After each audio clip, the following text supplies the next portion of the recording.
పొంగిపోటలు ప్రేమ కావాలా, మీకు బెత్తాలు కావాలా? మీకు సంఘానికి వస్తే సేవకుడు. హల్లెలూయా చెప్పాలమ్మా. హల్లెలూయా కాదక్క, ఏం కావాలి నీకు? డైరీ మిల్క్ కావాలా? చెప్పండి అక్క. అది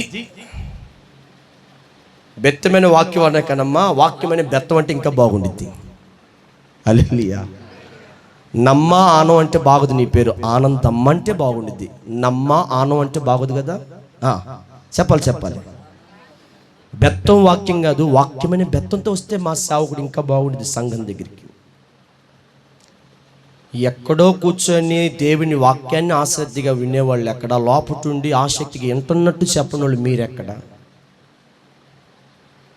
ఆ మాట అందుకోలేకపోయారు లోపల నా వైపు చూసేవాళ్ళు.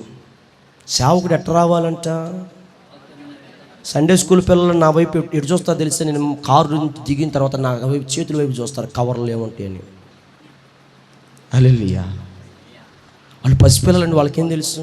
పెద్దోళ్ళు మీకేం తెలియాలంటే, వచ్చేటప్పుడు మా సేవకుని హృదయంలో ఎంత వాక్యం మోసుకుంటూ వచ్చాడు.